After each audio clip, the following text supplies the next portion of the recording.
Number যেটা যে electric charge থাকলে ইএমএফ প্রডিউস হয়।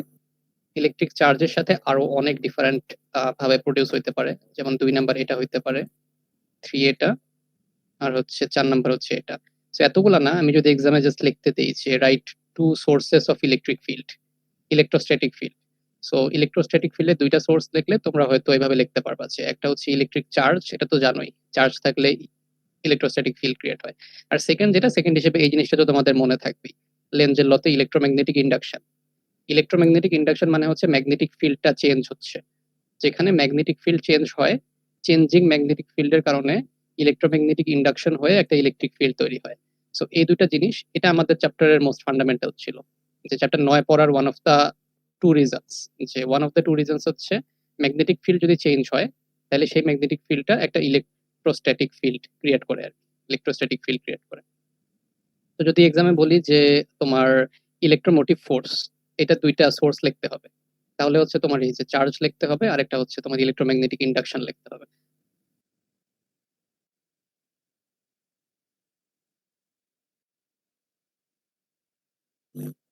আচ্ছা, সো নেক্সট থিং আর একটু বলি, আগের দিন কি কি পড়ছিলাম, যে এই দুইটা ইকুয়েশন প্রুফ করা, এটা হচ্ছে মানে চ্যাপ্টার 9 পড়ার রিজন একটা আর কি, চ্যাপ্টার 3 আর 4। সো এটা খুব ভালো মতো করবা, এই দুইটা থেকে একটা প্রুফ তোমাদের এক্সামে থাকবে, সো এই দুইটা খুব ভালো মতো পড়বা। এই দুটো হচ্ছে আমি তোমাদের দিয়ে দিছি মোস্ট প্রবাবলি, এই যে Maxwell's curl equation for electric field, এটা হচ্ছে একটার প্রুফ। এটা কিভাবে লিখতে হবে আমি আগের ক্লাসে বলে দিয়েছিলাম, সো রেকর্ডিংটা দেখলে বুঝতে পারবা। আর এই যে এটা হচ্ছে curl equation for magnetic field, এটা হচ্ছে সেকেন্ডটা। সো এই দুটো প্রুফ ভালো মতো পড়বা, কিভাবে কি হবে ডিরাইভেশনটা হচ্ছে আগের লেকচারে দেওয়া আছে আর কি, সো ওখান থেকে ডিরাইভেশন দেখে নিবা। আর আজকে হচ্ছে মেইনলি দুইটা মেইন প্রবলেম করব, আমাদের আজকে মেইন প্রবলেম দুইটা করা। সো তার দুইটার মধ্যে একটা হচ্ছে এইটা, সো এটা একটু সলভ করি। বইয়ের সলভটা দেখলে হয়তো বা খুব ভালো মতো বোঝা নাও যাইতে পারে, সো এখানে আমি একটু করে দিচ্ছি, সো এটা একটু ভালো মতো শুনে নাও। সো এটা হচ্ছে তোমার ইয়া নিয়ে আর কি, ইলেকট্রোম্যাগনেটিক ইন্ডাকশন নিয়ে, ঠিক আছে। যেমন ইলেকট্রোম্যাগনেটিক ইন্ডাকশন বলতে বোঝায় যে তোমার ম্যাগনেটিক ফিল্ড যদি চেঞ্জ হয় টাইমের সাথে সাথে, তাইলে সেই ম্যাগনেটিক ফিল্ডটা হচ্ছে একটা ইএমএফ প্রডিউস করে। সো এটারই আর কি একটা ম্যাথ, যে ম্যাগনেটিক ফিল্ডটা চেঞ্জ হইলে ইএমএফ প্রডিউস করে, সেটা আমরা একটা ম্যাথ করে বের করব। সো এখানে এই ম্যাথের ফার্স্টে বলি যে ম্যাথটা কি। যে এখানে হচ্ছে তোমার ইয়া আছে, যে এখানে লেখছে একটা কন্ডাক্টিং বার, মানে একটা মেটাল ধরতে পারো, এই যে এইটা দিস ওয়ান পিকিউ, এটা হচ্ছে মেটালটা। So a conducting bar can slide freely over two conducting rails. So এটা হচ্ছে একটা মেটাল, এটা হচ্ছে একটা মেটাল, এই দুইটা মেটালের উপরে এই পিকিউ নামে মেটাল বারটা এটা স্লাইড করে সামনে আগে যেতে পারে, এটা বলছে আর কি। ধরো এখানে সামথিং চাকা বা কিছু একটা লাগানো আছে, এই সিস্টেমে এটা হচ্ছে স্লাইড করে সামনে আগে যেতে পারে, এই টাইপের একটা সিনারিও দেওয়া আছে। ওকে, জাস্ট এইটুকু হচ্ছে তোমার প্রবলেম স্টেটমেন্ট আর কি, যে দুইটা কন্ডাক্টিং বার আছে, দুইটা কন্ডাক্টিং বারের উপরে হচ্ছে আরেকটা মেটাল বার স্লাইড করে যাচ্ছে। সো এখন তোমাকে এখানে তিনটা কোশ্চেন বলা আছে, তিনটা কোশ্চেনের মধ্যে আমরা 3 নাম্বারটা করব না, এটা আমাদের জন্য করাটা আসলে খুব বেশি ফ্রুটফুল হবে না। সো আমরা প্রথম দুইটা করে বোঝার ট্রাই করব যে ইলেকট্রোম্যাগনেটিক ইন্ডাকশনটা এখানে কিভাবে কাজ করতেছে। সো আমরা একটু স্লোলি স্টার্ট করি, যে ম্যাথ ম্যাথ দুইটাই করব, বাট একটু বুঝে বুঝে করব, দ্যাটস ইট। সো এখানে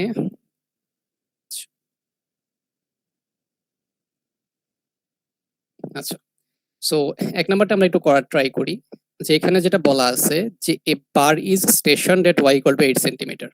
সো এটা কিন্তু ওয়াই এক্সিস, অ্যাক্সিসটা দেখো, এটা ওয়াই এক্সিস, এটা হচ্ছে এক্স এক্সিস। সো তোমরা হচ্ছে ইয়া যদি করো, মানে রাইট হ্যান্ড রুল এখানে করলে তোমার দেখবা হচ্ছে জেড এক্সিসটা এরকম আসবে, আউটসাইড অফ দ্য পেজ, মানে পেজ থেকে বের হয়ে আসতেছে ডট গুণ দিয়ে, এটা হচ্ছে তোমার জেড এক্সিস। ওকে, তো অ্যাক্সিসটা হচ্ছে এভাবে দেওয়া আছে, X Y Z. So bar is stationed at Y equal to 8 centimetre. So এই জায়গাটা হচ্ছে 8 সেন্টিমিটার, এইখানে বারটা ফিক্সড করে রাখা আছে, মানে এটা এখন স্লাইড করতে পারবে না, এটাকে স্টেশন বা ফিক্স করে দেওয়া হয়েছে। আর হচ্ছে এখানে বলা আছে যে ম্যাগনেটিক ফিল্ড, যেটা ম্যাগনেটিক ফিল্ডে হচ্ছে টাইমের সাথে সাথে চেঞ্জ হচ্ছে। দেখো এখানে ম্যাগনেটিক ফিল্ডের মধ্যে হচ্ছে টি দেওয়া আছে, তো ম্যাগনেটিক ফিল্ডটা এখানে টাইমের সাথে সাথে চেঞ্জ হচ্ছে। সো তার মানে এটা হচ্ছে আমাদের কোন প্রবলেমের মধ্যে পড়বে, এটা হচ্ছে যে এখানে এরিয়াটা কনস্ট্যান্ট আছে, কারণ এইটাকে যদি তুমি ফিক্স করে দাও, এখানে এরিয়াটা কনস্ট্যান্ট।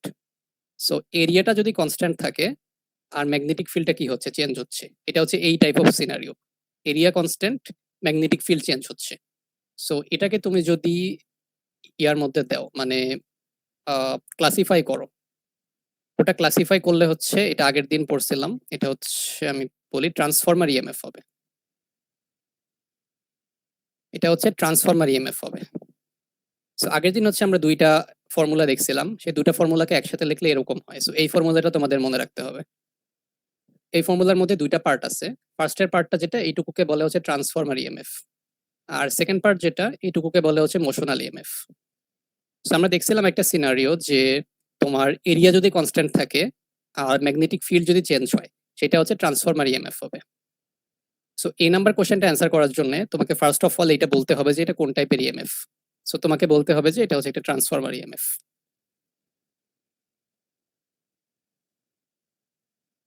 ওকে, সো এখন ট্রান্সফরমার ইএমএফ এর ইকুয়েশন কোনটা? ট্রান্সফরমার ইএমএফ এর ইকুয়েশন হচ্ছে তোমার এই যে এইটুকু, এইটুকু ট্রান্সফরমার ইএমএফ লাগবে না। সো ভিএমএফ এর ইকুয়েশনটা এইটুকু লিখতে হবে। ইকুয়েশনটা হচ্ছে কাইন্ড অফ এইরকম। সো এখন এই ইকুয়েশনটা ইউজ করার জন্য কিছু জিনিস একটু খেয়াল রাখতে হবে। এখানে বইতে সলিউশনটা অনেক অ্যাম্বিগিয়াস ভাবে দেওয়া আছে, মানে দেখলে বোঝা যাচ্ছে না কি হইতেছে। সো আমি প্রবলেমটা একটু ফর্মুলেট করার ট্রাই করি আরেকবার। সো তোমরা একটু দেখো যে এই সাইডে হচ্ছে তোমার এক্স অ্যাক্সিস দেওয়া আছে, আর এই সাইডে হচ্ছে ওয়াই অ্যাক্সিস দেওয়া আছে, দুটো অ্যাক্সিস। আর জেড অ্যাক্সিসটা হচ্ছে তোমার এইভাবে আউটসাইড অফ দ্য পেজ, এটা হচ্ছে জেড অ্যাক্সিস। ওকে, সো এখানে এরিয়াটা কনস্ট্যান্ট করে দিছে, সো আমি এরিয়াটাকে এখানে কনস্ট্যান্ট ধরে নিলাম, এটা হচ্ছে এরিয়া। আর এখানে ম্যাগনেটিক ফ্লাক্সটা চেঞ্জ হচ্ছে, বলে আছে যে ম্যাগনেটিক ফ্লাক্সটা কিভাবে চেঞ্জ হচ্ছে সেটার একটা ইকুয়েশন দেওয়া আছে তোমার কাছে। সো ইকুয়েশনটা আমি যদি দেখি এখানে, the equation is cosine equation, cos. So magnetic ফিল্ডটা টাইমের সাথে সাথে হচ্ছে একটা কোসাইন ফাংশন আকারে চেঞ্জ হচ্ছে। ওকে, সো কোসাইন ফাংশন আকারে যদি চেঞ্জ হয়, তুমি যদি একটা কোসাইনকে টাইমের রেসপেক্টে প্লট করো, সাপোজ টাইমের রেসপেক্টে ম্যাগনেটিক ফিল্ডটাকে আমি প্লট করে দেখতেছি কোসাইনটা। সো সেই ক্ষেত্রে কোসাইন গ্রাফ একটা কিরকম হয়, টাইম ইকুয়াল টু 0 থেকে কোসাইন গ্রাফ একটা আঁকাইলে সেটা এরকম হবে। এটা হচ্ছে হাইয়েস্ট থেকে শুরু হবে, তারপরে ধীরে ধীরে কমে যাবে। সো আমি যদি এমন একটা সিনারিও চিন্তা করি যে আমি হচ্ছে সাপোজ টি ইকুয়াল টু 0তেই কাজ করব, সো টি ইকুয়াল টু 0তে কাজ করাটা সবচেয়ে ইজিয়ার। সো আমি টি ইকুয়াল টু 0তে কাজ করব।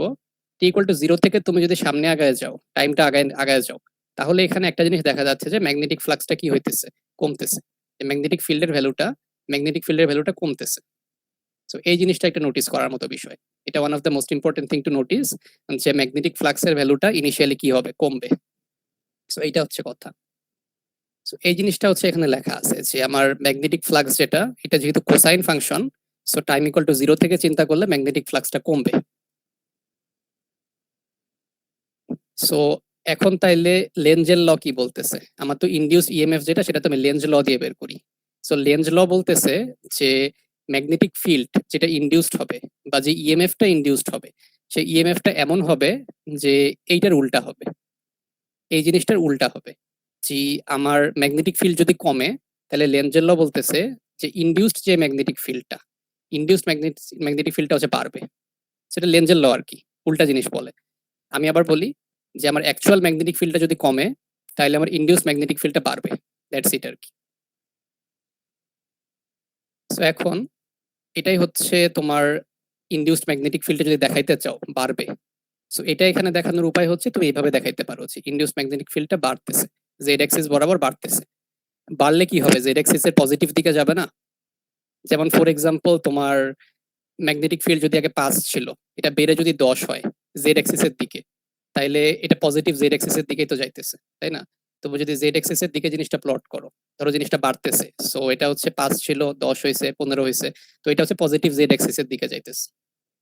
সো এই জন্য তোমার ইনডিউসড ম্যাগনেটিক ফিল্ড যেটা, ইনডিউসড ম্যাগনেটিক ফিল্ডের ডিরেকশন হবে হচ্ছে পজিটিভ জেড অ্যাক্সিস এর দিকে।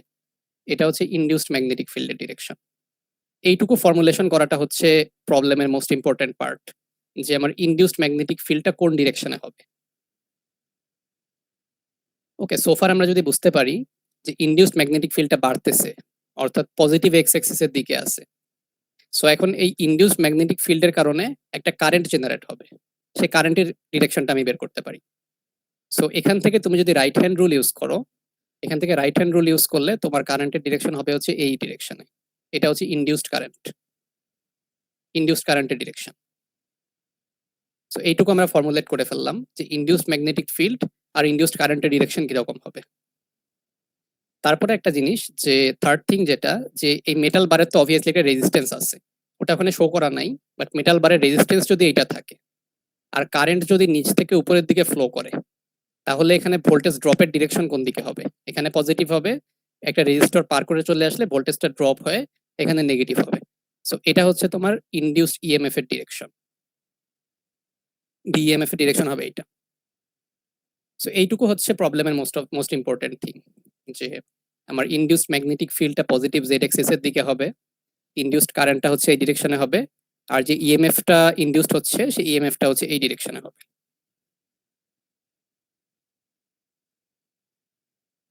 ওকে, সো এই যে এইটুকু এখানে ফর্মুলেট করা আছে। এখন খুব ভালো কথা, আমি ইনডিউসড সবকিছু বের করে ফেললাম যে কোনটার কোন ডিরেকশন হবে। এখন তো ফর্মুলাতে বসে আমার জিনিসটা ক্যালকুলেট করতে হবে। সো বাকিটুকু হচ্ছে জাস্ট ফর্মুলাতে বসায় ক্যালকুলেট করে বের করা। সো ফর্মুলা আমাকে বলতেছে হচ্ছে negative del B divided by del T, যে বি কে টি এর রেসপেক্টে ডিফারেন্সিয়েট করতে হবে। সো এই যে ডেল বি ডেল টি, এইটুকু তোমাদের জন্য হোমওয়ার্ক, তোমরা নিজেরা করবা, এটা না পারার কিছু নাই। Del B del T differentiate করলে এই ভ্যালুটা আসে। সো এটা হচ্ছে differentiated del B del T, এখানে করে দেওয়া আছে আর কি, তোমরা জাস্ট দেখবা।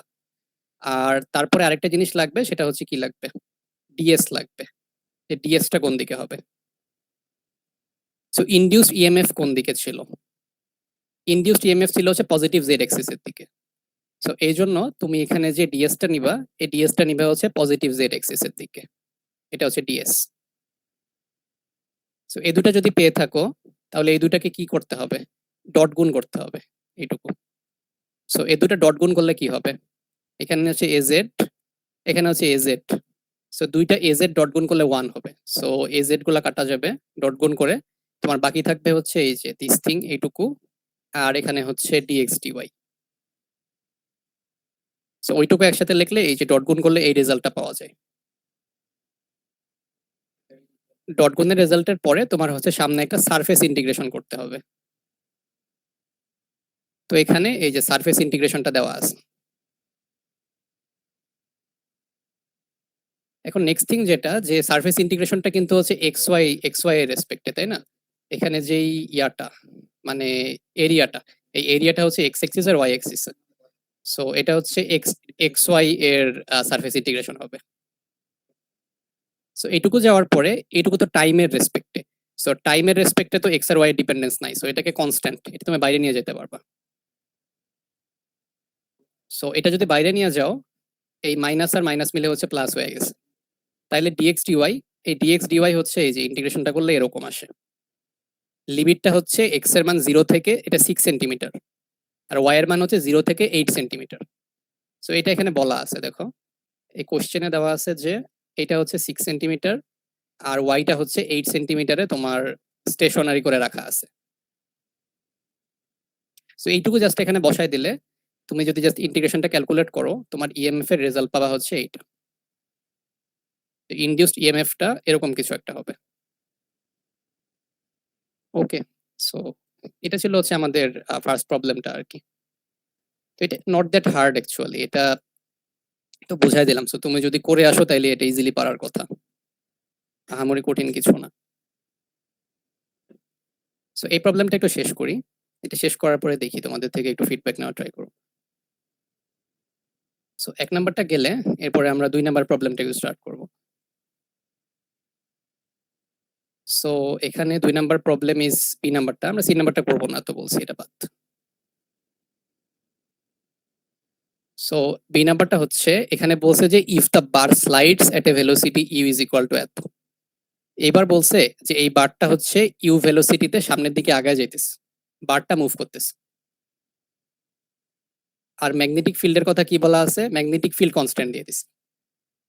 সো এবার হচ্ছে ম্যাগনেটিক ফিল্ডটা কনস্ট্যান্ট, কিন্তু বারটা যদি সামনে আগায় যায়, তাইলে এটা যে এরিয়াটা আছে এই এরিয়াটা চেঞ্জ হইতেছে। সো এরিয়া এতটুকু, বার যদি এখানে চলে আসে তাহলে এরিয়া বেড়ে গেছে, বার যদি এখানে চলে আসে তাহলে এরিয়াটা আবার বেড়ে গেছে। সো এরিয়া হচ্ছে ইনক্রিজিং এখানে। সো এই কেসটা যেটা, এই কেসটা নিয়ে আমরা আগের ক্লাসে ইন ডিটেইলস ডিসকাস করছিলাম, যে এই টাইপের কেসে তোমার যে ইএমএফ হবে সেই ইএমএফ এর নাম হচ্ছে motional EMF. So motional EMF এর ক্ষেত্রে তোমার এই দুটা থেকে ইকুয়েশন আসে হচ্ছে এইটা মোশনাল ইএমএফ এর ইকুয়েশন। সো এই যে ভিএমএফ এখানে এটা মোশনাল ইকুয়েশন, মোশনাল ইএমএফ এর ইকুয়েশন সরি আর কি। আচ্ছা, সো এখানে সেম ভাবে আগের মতো করে আমরা একটু ডিসকাস করতে হবে যে ম্যাগনেটিক ফিল্ডটা বাড়ে না কমে। সো এটা খুবই ইজিলি বোঝা যায় যে সাপোজ বি তো কোন দিকে দিছে, এজেড বরাবর দিছে। আচ্ছা, এই যে এখানে ডট দিয়ে দেখানো আছে এজেড বরাবর। সো এখানে তোমার এরিয়াটা এতটুকু। সো ম্যাগনেটিক ফ্লাক্স ধরো এখানে 4টা ফ্লাক্স লাইন পাস করতেছে এখান থেকে। সো এরিয়া যদি বেড়ে যায় তাহলে এখানে ধরো 6টা ফ্লাক্স লাইন এখন পাস করতেছে টোটাল। হ্যাঁ, এখন এরিয়া যদি আরো ইনক্রিজ হয়, সাপোজ এরিয়া আরো ইনক্রিজ হয় তোমার এখান পর্যন্ত চলে আসছে, তাহলে এবার হচ্ছে টোটাল 8টা ফ্লাক্স লাইন পার করতেছে। সো এটা বোঝা আসলে আমারই কঠিন কিছু না, এটা খুবই ইজি যে এরিয়া যদি বাড়ে তাহলে ওই এরিয়ার মধ্যে ম্যাগনেটিক ফ্লাক্স ক্রস করতেছে যেটা সেটা বাড়বে। সো ম্যাগনেটিক ফ্লাক্সের পরিমাণ বাড়তেছে। সো লেনজেল ল আমাকে বলতেছে যে ম্যাগনেটিক ফ্লাক্স যদি বাড়ে তাহলে ইনডিউসড ম্যাগনেটিক ফ্লাক্সটা কি হবে, তার অপোজিট ইনডিউসড ম্যাগনেটিক ফিল্ডটা হচ্ছে কমবে। সো ইনডিউসড ম্যাগনেটিক ফিল্ডের ডিরেকশন এই ক্ষেত্রে হবে হচ্ছে ডিক্রিজিং। ওকে, সো আগের মতো সেম জিনিসটা যদি আমরা একটু করি যে এটা হচ্ছে এক্স অ্যাক্সিস, এটা হচ্ছে ওয়াই অ্যাক্সিস, এখানে এরিয়াটা আছে, এই এরিয়াটা হচ্ছে আমার এবার টাইম ডিপেন্ডেন্ট, এরিয়াটা চেঞ্জ হচ্ছে। সো এরিয়া যদি চেঞ্জ হয় তাহলে ইনডিউসড ম্যাগনেটিক ফিল্ড কোন দিকে হবে, আমরা তো বের করলাম একটু আগে যে ইনডিউসড ম্যাগনেটিক ফিল্ড কি হবে, ডিক্রিজিং। সো ডিক্রিজিং জিনিসটা বোঝাবো হচ্ছে আমরা নেগেটিভ জেড অ্যাক্সিস দিয়ে। সো ইনডিউসড ম্যাগনেটিক ফিল্ড হবে হচ্ছে নেগেটিভ জেড অ্যাক্সিস বরাবর। সো আমার এই সেটআপে পজিটিভ জেড অ্যাক্সিস হচ্ছে বাইরের দিকে, তাহলে নেগেটিভ জেড অ্যাক্সিস হবে ক্রস ভিতরের দিকে। সো এটা হচ্ছে তোমার induced magnetic field, B induced. So induced magnetic field যদি এটা হয়, তুমি যদি কারেন্ট বের করতে চাও তাইলে হচ্ছে এবার কারেন্ট কি হবে, আগেরটার অপোজিট হবে, জাস্ট এই যে ইনডিউসড কারেন্ট এই দিকে হবে এটা। সো ইনডিউসড কারেন্ট যদি এই ডিরেকশনে হয়, আগের মতো করে এটা যদি একটা রেজিস্ট্যান্স থাকে আর এই দিকে যদি কারেন্ট ফ্লো করে, ও আচ্ছা না সরি, আমি ইনডিউসড কারেন্টটা অপোজিট ডিরেকশনে দিছি। সো ইনডিউসড কারেন্টটা এই ডিরেকশনে হবে, তাহলে এই মেটাল বারে ইনডিউসড কারেন্টটা এই দিকে নিচে নামতেছে। হ্যাঁ, সো কারেন্ট যদি নিচে নামে তাইলে এখানে হবে পজিটিভ, এখানে হবে নেগেটিভ। সো ইএমএফ এর ডিরেকশনটা হচ্ছে এইখানে হবে। সো এটা কিন্তু প্রবলেমের হাফ অফ দ্য প্রবলেম এইটাই যে তুমি ইনডিউসড ম্যাগনেটিক ফিল্ডের ডিরেকশন আর ইনডিউসড কারেন্টের ডিরেকশন আর ইএমএফ এর ডিরেকশনটা বের করতে পারতেছো নাকি, এটা হচ্ছে প্রবলেমের হাফ। আর সেকেন্ড হাফ হচ্ছে তুমি ফর্মুলায় জাস্ট বসাই দিয়ে ক্যালকুলেট করবা। সো এইটুকু ফর্মুলেট হইলে বাকিটুকু তো ইজি, আমি জাস্ট হচ্ছে ফর্মুলায় জিনিসটা ইনপুট দিয়ে দেবো। সো এখানে দেখি, আচ্ছা সো যদি ভিএমএফ এর ফর্মুলাটা দেখো, ফর্মুলাটা দেখলে এখানে ফর্মুলাটা কি ছিল, U cross B dot DL. So U cross B করে তুমি একটা ভ্যালু পাবা, তারপরে এই লাইন ইন্টিগ্রেশনটা এখানে চলে আসবে, এই টোটাল জিনিসটাকে লাইন ইন্টিগ্রেশন করলে একটা লাইন পাবা। সো এই জিনিসগুলা এই পুরো জিনিসটা করে দেখানোর আই থিঙ্ক দরকার নেই, এটা জাস্ট একটা আননেসেসারি কাজ হবে। তুমি জাস্ট হচ্ছে এখানে ম্যাগনিটিউড যদি বের করতে চাও, এটা হচ্ছে ইউ, এটা হচ্ছে বি, এটা হচ্ছে এল। সো এই তিনটা হচ্ছে একসাথে মাল্টিপ্লাই করে ইএমএফ এর ইকুয়েশন এটা লিখে দিবা, এটা হচ্ছে you into B into L. ঠিক আছে, আর যদি কারো কোশ্চেন থাকে যে এই ইকুয়েশন থেকে আমি এই ইকুয়েশনে কিভাবে আসলাম, তাহলে সে আমাকে পরে রিচ আউট করতে পারো। সো বিএমএফ হচ্ছে এইটা, you into B into L আর কি, জাস্ট মাল্টিপ্লাই করে দেবা। সো ইউ হচ্ছে তোমার ইয়া আর কি, মানে কি বলে ভেলোসিটি। সো এটার ভেলোসিটি, এটার ভেলোসিটি তো বলার কথা, এই যে 20 ইন্টু এ ওয়াই, ওয়াই হচ্ছে এটা, এই যে ওয়াই এর ডিরেকশনে ইউ এর ভ্যালু এত। সো ইউ এর ভ্যালু হচ্ছে 20 metre per second, metre per second ছিল 20 এ ওয়াই। জি sir, metre per second. Metre per second এখানে কোথায় দেওয়া, ফিগার 9.6। আচ্ছা আচ্ছা হ্যাঁ, এই যে মিটার পার সেকেন্ড দেওয়া আছে।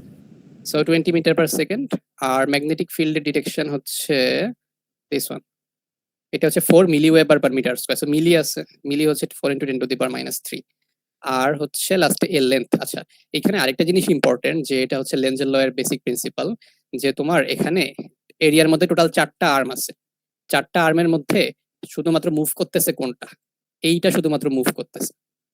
সো এইটা যদি শুধুমাত্র মুভ করে তাহলে ইনডিউসড ভোল্টেজ যেটা সেটা কিন্তু শুধুমাত্র এই আর্মের মধ্যে হবে। তো এইটা একটা জিনিস মাথায় রাখতে হবে। এটা হচ্ছে লেনজের ল এর বেসিক প্রিন্সিপাল একটা। এটা নিয়ে লাস্টে দেখি একটু এই প্রবলেমটা শেষ হলে একটু ডিসকাস করা যেতে পারে। সো এখানে বেসিক্যালি যেটা যে তুমি একটা জিনিস এভাবে আচ্ছা এখনই বলে দিই, এটা এভাবে চিন্তা করতে পারো যে তোমার ম্যাগনেটিক ফ্লাক্স লাইনগুলো দেওয়া আছে হচ্ছে এরকম ডট দিয়ে দিয়ে। সো এগুলো হচ্ছে ম্যাগনেটিক ফ্লাক্স লাইন। আচ্ছা এটা জাস্ট আমি ডট দিয়ে দিয়ে শো করলেই পারি। সো লেটস সি জাস্ট এটা মোটা করে দিয়ে এই যে এটা হচ্ছে ম্যাগনেটিক ফ্লাক্স লাইনগুলা। সো এখানে একটা বার যদি স্লাইড করে সামনে আগায় যায় তো সে হচ্ছে ম্যাগনেটিক ফ্লাক্স গুলাকে কাট করে আগায় যাইতেছে। সো এই জিনিসটা এইভাবে বলে যে ম্যাগনেটিক ফ্লাক্স কাট করতেছে। সো এটা যদি আমি আরো একভাবে দেখাই যে সাপোজ ম্যাগনেটিক ফ্লাক্স লাইন গুলো এরকম, এটা হচ্ছে জেড এক্সিস এর দিকে ফ্লাক্স লাইন গুলা। সো এখানে যদি একটা রড থাকে, এই রডটা যদি স্লাইড করে আগায় যায়, সো এটা এইভাবে জিনিসটাকে ধরা হয় যে স্লাইড রডটা যদি এই দিক দিয়ে আগায় যায় সে এই ম্যাগনেটিক ফ্লাক্স গুলাকে কাট করে আগায় যাইতেছে। সো এইভাবে বলে আর কি। তো এটা ট্রান্সফরমারের ক্ষেত্রে কিন্তু এই জিনিসটাও বলে যে ট্রান্সফরমারের যেইটুকু হচ্ছে ফ্লাক্স কাট করতেছে সেইটুকুতে হচ্ছে কারেন্ট ইনডিউসড হবে। সো এরকম কথা হয়তো তোমরা আগেও শুনছো, ইলেকট্রিক মেশিনের কোর্সে বলে যে একটা এরিয়া যদি যতটুকু ফ্লাক্স কাট করে সেই এরিয়াটার মধ্যে হচ্ছে ভোল্টেজ ইনডিউসড হবে। সো এখানে হচ্ছে সেম প্রিন্সিপাল ইউজ হইতেছে যে এখানে শুধুমাত্র এই আর্মটা ফ্লাক্সকে কাট করতেছে। সো এই জন্য শুধুমাত্র এই আর্মটার মধ্যে তোমার একটা ভোল্টেজ ইনডিউসড হবে। সো এখানে যেহেতু আমরা অলরেডি সবগুলা ডিরেকশন বের করে ফেলছি, সো এই জন্য তোমাকে আর আননেসেসারি ক্যালকুলেশন না করে তুমি জাস্ট ম্যাগনিটিউডটা বের করতে হবে আবার। সো লেন্থের ম্যাগনিটিউড বের করতে হবে। লেন্থ হচ্ছে এই আর্মের লেন্থ, এর লেন্থ হচ্ছে 0 থেকে 6 সেন্টিমিটার। সো এটা হচ্ছে 6 সেন্টিমিটার, এই দুটো মাল্টিপ্লাই করলে এরকম একটা রেজাল্ট আসে। ওকে, মোটামুটি প্রবলেমটা ডান। এখন এখান থেকে আর 2-3টা একটু এক্সট্রা কোশ্চেন দেবো, এটা তোমরা করবা। সেটা হচ্ছে যে এই রেজিস্ট্যান্স দেওয়া আছে আর কি, যে এই মেটাল বারের রেজিস্ট্যান্স দেওয়া আছে, এখানে শো করা নাই, আমি তোমাদের এক্সামে এটা চেঞ্জ করে একটু শো করে দেবো। সো এখানে একটা রেজিস্ট্যান্স আছে মেটাল বারের আর। সো মেটাল বারে যদি রেজিস্ট্যান্স আর থাকে তাহলে মেটাল বারে কারেন্ট কত আসতেছে। সো এখানে আমরা দেখছি যে এই ইএমএফ এ কারেন্টটা হচ্ছে এই দিকে যাচ্ছে, সো কারেন্টের ভ্যালুটা কত। সো এটা তো ইজি জিনিস, এটা জাস্ট ওমস ল, যে কারেন্টের ভ্যালুটা তুমি হচ্ছে 4.8 মিলিভোল্ট ছিল, সেটাকে তুমি যদি 20 ওহম দিয়ে ডিভাইড করে দাও এত মিলি অ্যাম্পিয়ার হবে কারেন্টের ভ্যালু। আচ্ছা, তারপরে এটা হচ্ছে একটা কোশ্চেন। তারপরে সেকেন্ড কোশ্চেন হচ্ছে যে ফোর্স কত, যে এই যে এটা আগায় যাচ্ছে এই মেটাল রডটা, এই মেটাল রডটা আগায় গেলে মেটাল রডের উপরে তো অবভিয়াসলি একটা ফোর্স আছে, তো এই ফোর্সটা কত। তো ফোর্স বের করার জন্য এই যে আমরা আগে যে ইকুয়েশন ইউজ করছিলাম ম্যাগনেটিক ফোর্সের, সেই সেম ইকুয়েশনটা ইউজ করব। এটা নট দ্যাট হার্ড আর কি, এটা জাস্ট ইকুয়েশনে বসায় দেওয়া। যে এখানে তোমার কারেন্ট হচ্ছে দিস ওয়ান 4, এই যে এখান থেকে পাইলাম এটা কারেন্ট মিলি অ্যাম্পিয়ার, মিলির জন্য 10⁻³ আর এল ভেক্টরটা কোন দিকে হবে, এল ভেক্টরটা কোন দিকে হয়, এটা কারেন্টের ডিরেকশনে হয়, আমরা আগে পড়ছিলাম। সো এখানে যদি তুমি এল ভেক্টর দেখো, সো কারেন্ট কোন দিকে যাচ্ছে, মেটাল বারে উপর থেকে নিচে যাচ্ছে। সো উপর থেকে নিচে গেলে, ও আচ্ছা সরি এখানে অ্যাক্সিসটা আমি বল দিছি, এটা হবে এক্স আর এটা হবে ওয়াই। সো উপর থেকে যদি নিচের দিকে যায় তাহলে এল এর ডিরেকশন হবে হচ্ছে পজিটিভ এক্স অ্যাক্সিস বরাবর, কারেন্ট উপর থেকে নিচে যাচ্ছে। সো এটা হচ্ছে পজিটিভ এক্স অ্যাক্সিস বরাবর, ভ্যালু হচ্ছে তোমার 6 সেন্টিমিটার, এই যে 6 সেন্টিমিটার, আর কারেন্ট যাচ্ছিল উপর থেকে নিচে এক্স অ্যাক্সিস এর দিকে। ওকে, আর ম্যাগনেটিক ফিল্ড তো দেওয়াই আছে, magnetic field is 4 AZ milli weber. So এই যে 4 AZ এটা হচ্ছে মিলি ওয়েবার, মিলির জন্য 10⁻³ সো এইটুকু ক্যালকুলেট করতে হবে। ক্যালকুলেট করবা ভ্যালুটা, এখানে জাস্ট নাম্বার যেগুলো আছে যেমন নাম্বার হচ্ছে এইটুকু, এইটুকু আর এইটুকু, নাম্বারটা ক্যালকুলেট করলে এখানে একটা নাম্বার পাবা। আর যদি ডিরেকশনটা বের করতে চাও, ডিরেকশন বের করতে হইলে সেটা হচ্ছে এ এক্স আর এ জেড ক্রস গুণ করতে হবে। এক্স আর জেড ক্রস গুণ করলে নেগেটিভ এ ওয়াই আসে। সো ফোর্সের ডিরেকশনটা তোমার লিখতে হবে, ফোর্সের ডিরেকশন হচ্ছে নেগেটিভ এ ওয়াই হেড বরাবর। সো এটা চাইলে তুমি এই যে এখানে শো করতে পারো নেগেটিভ এ ওয়াই বরাবর, ওয়াই এর অপোজিট ডিরেকশনে। আর এটা লেন্জের ল দিয়েও জিনিসটা ব্যাখ্যা করা যায়, যে এখানে যেহেতু ইএমএফ ইনডিউসড হচ্ছে রডটা সামনের দিকে আগায় যাওয়ার জন্য, তাহলে ইএমএফটা এমন ভাবে ইনডিউসড হবে যেটা রডের আগায় যাওয়াটাকে বাধা দেওয়ার ট্রাই করে।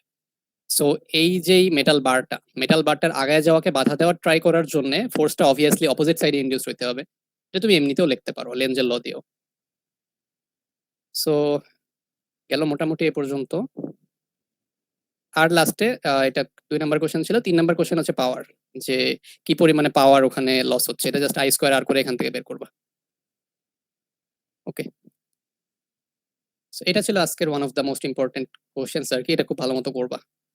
সো এখানে বললাম যে এখানে হাফ অফ দ্য মার্কস কিন্তু তোমার হচ্ছে ইনডিউসড ভোল্টেজের ডিরেকশন, ইনডিউসড কারেন্টের ডিরেকশন আর ইএমএফ এর ডিরেকশনে, আর বাকি ক্যালকুলেশনে হচ্ছে হাফ মার্কস। সো ইনডিউসড গুলা ভালো মতো লিখতে হবে, তাই না? যেমন এখানে হচ্ছে যে ক্যালকুলেশনটা করলাম, এটা করতে পারার কারণটাই তো হচ্ছে যে তোমার আমি ইনডিউসড গুলো আগে বের করে নিছি ডিরেকশন গুলা, নাহলে বইতে দেখবা যে অনেক জটিল ভাবে করা আছে জিনিসটা। স্যার হ্যাঁ, পাওয়ারটা কেন বের করা হলো? এটা জাস্ট কোশ্চেন আর কি, একটা মার্কস দেওয়ার জায়গা, পাওয়ারটা বের করবা জাস্ট আই স্কোয়ার আর।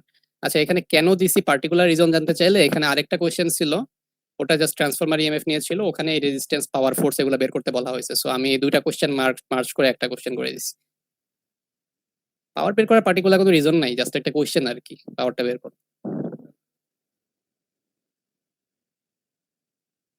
আচ্ছা, সো আমরা একটু আগে আগে যাব। সো আই থিঙ্ক তোমাদের, আচ্ছা এখান থেকে একটু দেখি, সো চ্যাপ্টার 9 এর আমরা কত দূর করছি। সো ফার্স্টের কোশ্চেনটা আমাদের করা হইলো আর কি, দিস ওয়ান, এটা করা হয়েছে, এন্ড এই দুটো আগের ক্লাসে করা হয়েছে। তারপরে এটা নিয়ে আমি একটু বলে দিই যে ম্যাক্সওয়েল ইকুয়েশন, টাইম ভেরিং ফিল্ডের জন্য ম্যাক্সওয়েলের ইকুয়েশন। সো এটা হচ্ছে দিস ওয়ান, এই চারটা ইকুয়েশন পড়বা। তোমাকে যদি এই কোশ্চেনটা কেউ করে যে কোথায় গেল কোশ্চেন, এই যে এইটা, write four Maxwell's equation for time varying field and give remarks on them. So এটা হচ্ছে ইন্টিগ্রেশনটা লাগবে না, এটা কোনো কিছু মিন করে না। সো এটা লাগবে আর কি। সো এই চারটা ইকুয়েশন, আর এই চারটা ইকুয়েশনের উপরে রিমার্কস, যে কোন ইকুয়েশনটা কি, ঠিক আছে, এইটা আর কি। আর তারপরে বলছে যে কোথায় গেল, এই যে হ্যাঁ, স্টেশনারি ফিল্ড হলে কি চেঞ্জ হবে। তো স্টেশনারি ফিল্ডের জন্য আমরা আগে পড়ছি যে স্টেশনারি যদি ফিল্ড হয়, এটা ডেল ক্রস ই করলে এই জিনিসটা থাকবে না, এটা জিরো হয়ে যাবে। আর স্টেশনারি ফিল্ডের জন্য এইটা থাকবে না, এখানে জাস্ট জে হবে। তো স্টেশনারি ফিল্ডের জন্য এই যে টাইম ভেরিং যে দুটা কম্পোনেন্ট থাকে, এটা দেখলেই বোঝা যাইতেছে যে টাইমের রেসপেক্টে চেঞ্জ কোনটাতে হইতেছে, এইটুকু আর এইটুকু। সো এইটুকু আমি কেটে দেবো, জিরো হয়ে যাবে, আর এইটুকু কেটে দেবো, শুধু জে বাকি থাকবে। সো দ্যাটস ইট আর কি। আচ্ছা, সো এটার অ্যাকচুয়ালি তুমি জাস্ট রিমার্কস দিবা জিনিসটা কি, বাট এটার অ্যাকচুয়াল মানে জিনিসটা কি মিন করতেছে সেটা যদি একটু বুঝতে চাও, এটা হচ্ছে আসলে ইলেকট্রোম্যাগনেটিক্স পড়ার লাস্টের দিকে one of the main reasons হচ্ছে এইটাই, যে তুমি যদি ম্যাগনেটিক ফিল্ডটাকে টাইম ভেরিং করো, এই টাইম ভেরিং ম্যাগনেটিক ফিল্ডটা একটা ইলেকট্রিক ফিল্ড ইনডিউস করতেছে। এই জিনিসটা পড়ার জন্যই হচ্ছে আমরা এত ইলেকট্রোস্ট্যাটিক্স, ম্যাগনেটোস্ট্যাটিক্স এইসব পড়ে আসলাম। আর এটার জন্য হচ্ছে ফ্যারাডেস ল, লেন্জ ল, এইগুলো বোঝা লাগে আমাদের। দ্যাটস ইট আর কি। এটা আমরা বুঝলাম যে টাইম ভেরিং যদি ম্যাগনেটিক ফিল্ড থাকে, সেটা হচ্ছে একটা ইলেকট্রিক ফিল্ড বা একটা ভোল্টেজ বা ইএমএফ ইনডিউস করে। ওকে, সো ম্যাক্সওয়েলের থার্ড ইকুয়েশন, এটা হচ্ছে আমরা মানে ফিজিক্যালি এই জিনিসটাই মিন করে, ম্যাক্সওয়েলের থার্ড ইকুয়েশন যদি বলো। আচ্ছা, আর বাকি দুইটা নিয়ে আমি জাস্ট একটু বলে দিই, যেহেতু চ্যাপ্টারটা ম্যাক্সওয়েলের ইকুয়েশনে, জাস্ট দুইটা নিয়ে দুইটা কথা বলবো। যে এই জিনিসটা যেটা, এটা হচ্ছে ডেল ডট ডি, মানে হচ্ছে ইলেকট্রিক ফিল্ডের ডাইভারজেন্স। ইলেকট্রিক ফিল্ডের ডাইভারজেন্স হচ্ছে চার্জ ডেনসিটি। সো এটা নিয়ে আগেও বলছিলাম, জাস্ট একবার বলে দিই যে এখানে যদি একটা পজিটিভ থাকে চার্জ, এখানে যদি একটা নেগেটিভ চার্জ থাকে, তাহলে তুমি যদি ইলেকট্রিক ফ্লাক্স লাইনগুলো আঁকো, পজিটিভ থেকে বের হবে, নেগেটিভে যে প্রবেশ করবে। সো এরকম কিছু একটা হবে, পজিটিভ থেকে বাইরের দিকে, আর নেগেটিভে এসে কি হবে, ইনসার্ট করবে। সো এটা হচ্ছে একটা ভেক্টর ফিল্ড। অবশ্যই ভেক্টর ফিল্ড মানে হচ্ছে এখানে অনেকগুলো ভেক্টর কোয়ান্টিটি আছে। ম্যাগনেটিক ফিল্ড গুলো হচ্ছে imaginary line, but they are vector quantity. So একটা ভেক্টর কোয়ান্টিটি থাকলে এটা একটা ভেক্টর ফিল্ড। সো ভেক্টর ফিল্ডে তুমি একটা পার্টিকুলার অংশ নিবা, সাপোজ আমি এইটুকু অংশ নিলাম, এইটুকু অংশ নিয়ে আমি দেখতেছি যে এইটুকু অংশ থেকে সবগুলা ফ্লাক্স লাইন বাইরের দিকে বের হয়ে আসতেছে। তো সবগুলা ফ্লাক্স লাইন যদি বাইরের দিকে বের হয়ে আসে, তাইলে এই টাইপের সিনারিওতে ডাইভারজেন্স কি হবে, ডাইভারজেন্স হবে হচ্ছে পজিটিভ। সো এই জায়গাটায় পজিটিভ ডাইভারজেন্স। সিমিলারলি তুমি যদি একটা নেগেটিভ চার্জ নিয়ে কাজ করো, তাহলে সেটা হবে যে নেগেটিভ ডাইভারজেন্স। তো এই জিনিসটাই ম্যাক্সওয়েল মিন করতেছে, যে তুমি যদি ডাইভারজেন্স করো, ডাইভারজেন্স করলে সেটা হচ্ছে ম্যাথমেটিক্যালি চার্জ ডেনসিটির সমান হবে। পজিটিভ ডাইভারজেন্স হলে সেখানে একটা পজিটিভ চার্জ ডেনসিটি আছে, আর নেগেটিভ ডাইভারজেন্স হলে সেখানে একটা নেগেটিভ চার্জ ডেনসিটি আছে। ম্যাক্সওয়েলের ইকুয়েশন এইটাই বলতেছে আর কি, ফার্স্ট ইকুয়েশনটা। আর থার্ড ইকুয়েশনটাও আমরা বুঝলাম যে কি, এটা দেখতে ম্যাথও করছি। আর এই দুটো একটু পরে আসতেছি আমি। স্যার ম্যাক্সওয়েলের যে থার্ড ইকুয়েশন আমরা প্রুফ করছি সেটাতে তো I enclosed is equals two integration of J dot DS, এইটা প্রুফ করছি এর আগের চ্যাপ্টারে।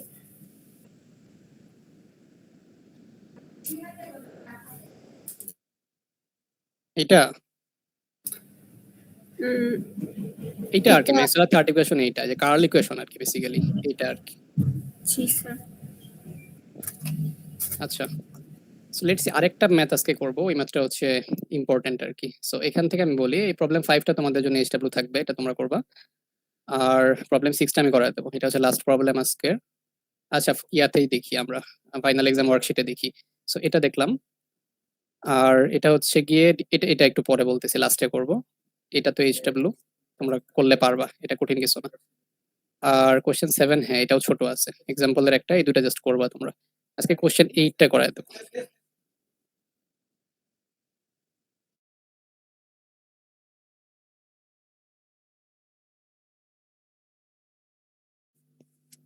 আচ্ছা, সো কোশ্চেন 8 নাম্বারটা একটু সলভ করতে হবে আমাদের। এটা হচ্ছে ম্যাক্সওয়েলের ইকুয়েশনের অ্যাপ্লিকেশন। ম্যাক্সওয়েলের ইকুয়েশন করলাম, যে ম্যাক্সওয়েলের ইকুয়েশনের একটা অ্যাপ্লিকেশন আর কি। সো এটাও ইজি আছে, এটা আমি একটু কুইকলি বলবো, এখানে মানে খুব বেশি বোঝার কিছু নাই, এটা জাস্ট ক্যালকুলেশন। সো আমি ক্যালকুলেশন গুলো তোমাদেরকে একটু বোঝাই দেবো। সো এখানে তোমাকে হচ্ছে একটা ইলেকট্রিক ফিল্ডের ইকুয়েশন দেওয়া আছে, টাইম ভেরিং ইলেকট্রিক ফিল্ড। আর একটা হচ্ছে ম্যাগনেটিক ফিল্ডের ইকুয়েশন দেওয়া আছে, টাইম ভেরিং ম্যাগনেটিক ফিল্ড। সো আমরা আগের ক্লাসে শিখছিলাম যে একটা টাইম ভেরিং ইলেকট্রিক ফিল্ড আর একটা টাইম ভেরিং ম্যাগনেটিক ফিল্ড, এই দুটো হচ্ছে পরস্পর ইন্টার রিলেটেড থাকে। ইন্টার রিলেটেড থাকে, এখন কোন কোন ইকুয়েশন দিয়ে ইন্টার রিলেটেড থাকে? সো এটা হচ্ছে ম্যাক্সওয়েলের যেই দুইটা ইকুয়েশন আছে লাস্টের, কার্ল ইকুয়েশন দুইটা,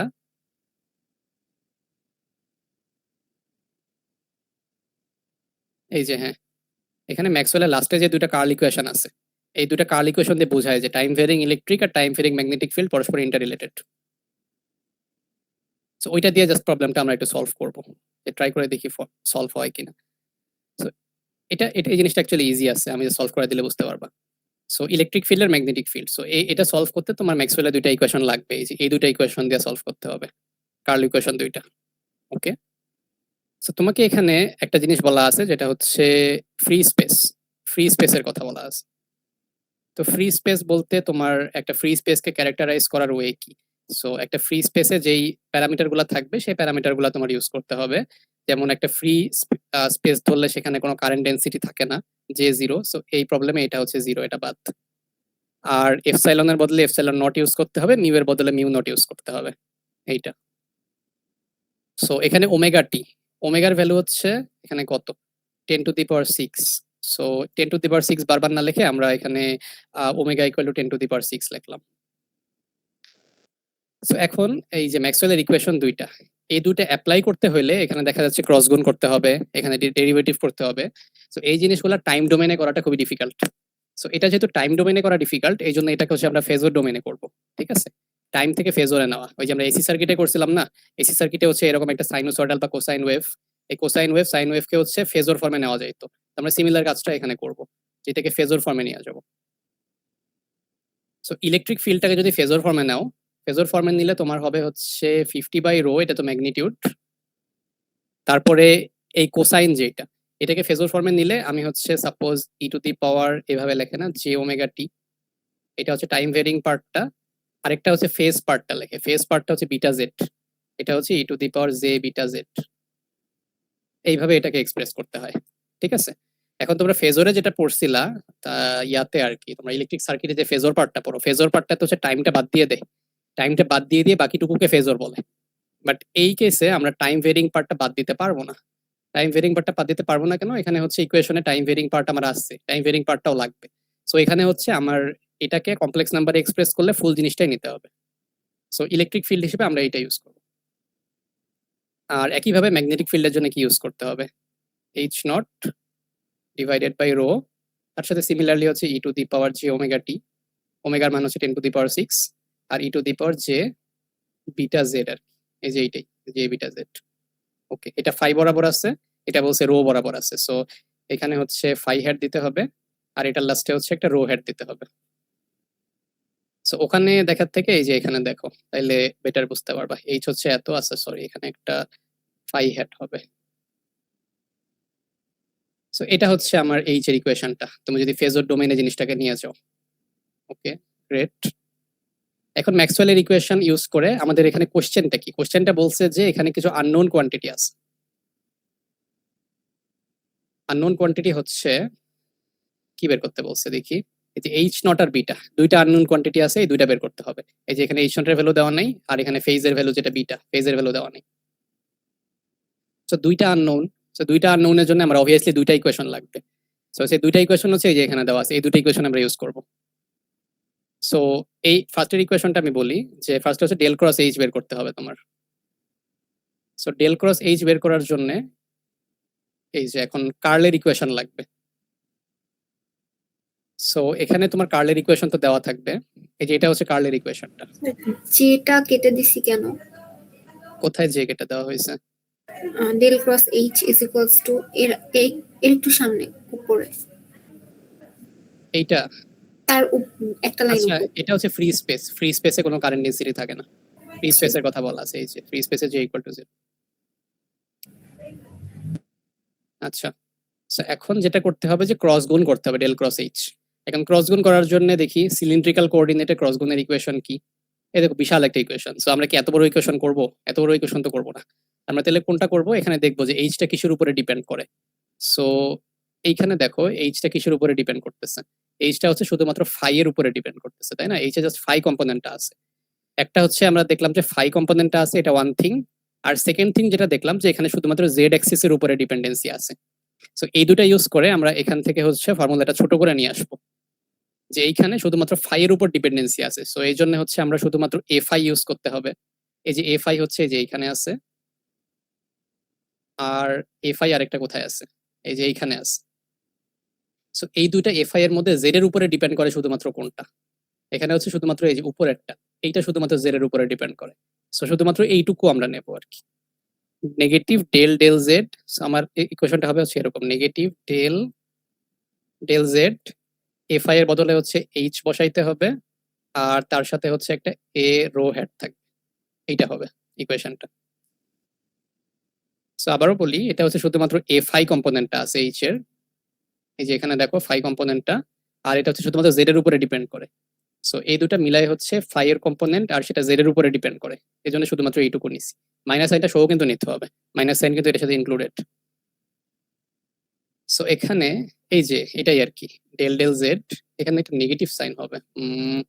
let's see, negative del F I AZ, তার সাথে হচ্ছে এরো হ্যাট। আচ্ছা হ্যাঁ, there should be a negative sign here. আচ্ছা, সো তারপরে জিনিসটা জাস্ট ক্যালকুলেশন করতে হবে। এখানে ক্যালকুলেশন করাটা নট দ্যাট ডিফিকাল্ট, এটা জাস্ট একটা ডিফারেন্সিয়েশন। এটা যে জেড এর উপরে ডিপেন্ড করতেছে, তাইলে এইটুকু হচ্ছে কনস্ট্যান্ট। এই কনস্ট্যান্ট টুকুকে আমি বাইরে নিয়ে আসছি, আর এটাকে যদি জেড এর রেসপেক্টে ডিফারেন্সিয়েট করি, তাহলে হচ্ছে এই যে এইটা বাকি থাকে। সো এইটাকে জেড এর রেসপেক্টে ডেরিভেটিভ করলে এইটা আসবে। এটা তোমরা নিজেরা ডিফারেন্সিয়েশনটা করবে। সো ডিফারেন্সিয়েশনটা করলে আলটিমেটলি তোমার রেজাল্টটা হচ্ছে এরকম আসে, ডেল ক্রস এইচ এর ভ্যালুটা এরকম কিছু একটা আসলো। ওকে, সো কার্ল গুণ করার পরে এই সাইডে আছে হচ্ছে গিয়ে কি ডেল ডি ডেল টি। এটা আমার আরেকবার বের করতে হবে।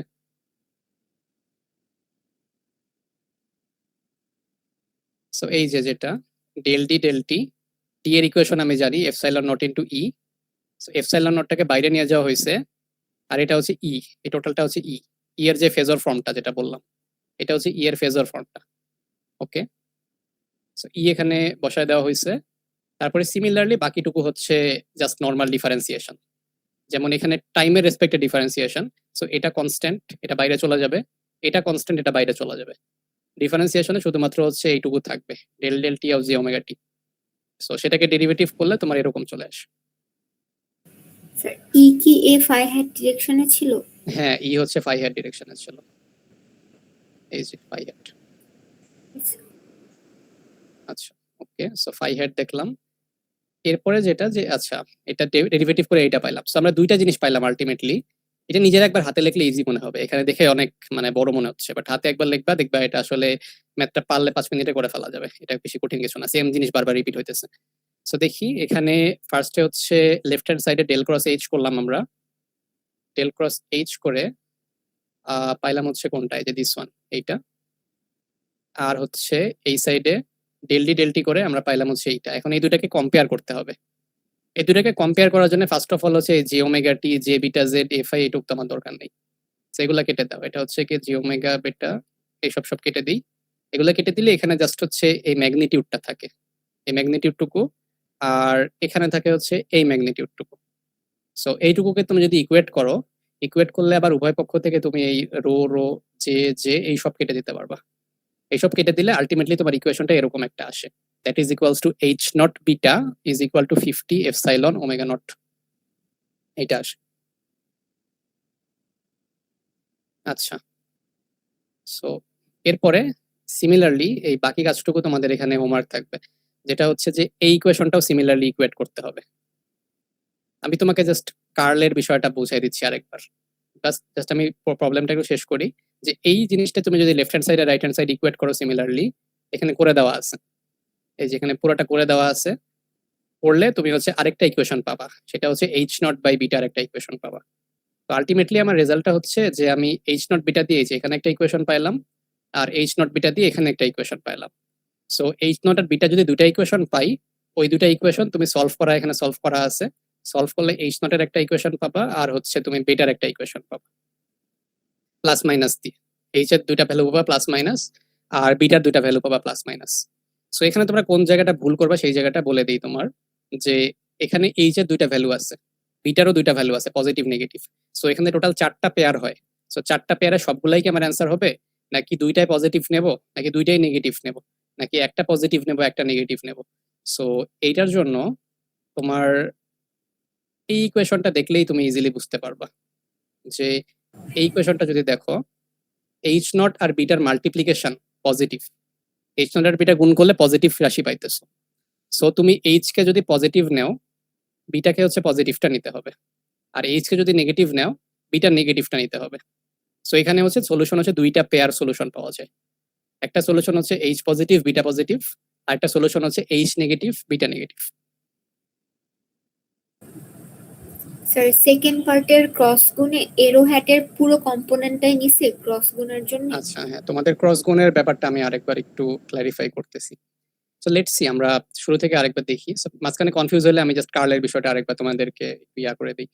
যে এখানে ফার্স্টে আমি এইচ এরটা দেখি, যে এইচ এর হচ্ছে শুধুমাত্র রো কম্পোনেন্ট আছে, আর এটা শুধুমাত্র জেড এর উপরে ডিপেন্ড করে। সো এই দুটো আমার লাগবে। সো এখানে যদি তুমি দেখো, আমি জাস্ট এটা রাবার দিয়ে জিনিসটা মুছে দিই। সো এইচ এর শুধুমাত্র কি কম্পোনেন্ট আছে এখানে দেখি, এরো কম্পোনেন্ট আছে যেটা জেড এর উপরে ডিপেন্ড করে। সো এখানে রো কম্পোনেন্ট কোনটা, এখানে রো কম্পোনেন্ট আছে হচ্ছে এই যে দিস ওয়ান, এটা একটা, আর রো কম্পোনেন্ট আছে হচ্ছে দিস ওয়ান, এটা একটা। এই দুইটার মধ্যে জেড এর উপরে কোনটা ডিপেন্ড করে, শুধুমাত্র হচ্ছে এই যে এইটা জেড এর উপরে ডিপেন্ড করে, আর এটার সাথে থাকবে হচ্ছে ফাই হেড। তুমি যদি এইচ এর ইকুয়েশনটা লেখো, এইচ এর ইকুয়েশন লিখলে তোমার লিখতে হবে হচ্ছে ডেল ডেল জেড, এরো এর জায়গায় তুমি এখানে এইচ লিখে দিবা, আর এটা ডিপেন্ড করতেছে হচ্ছে ফাই এর উপরে, এইভাবে। এটা হচ্ছে এইচ এরটা হবে। আর যদি ই এরটা দেখতে চাও, ই হচ্ছে তোমার ফাই বরাবর আর জেড এর উপরে ডিপেন্ড করে।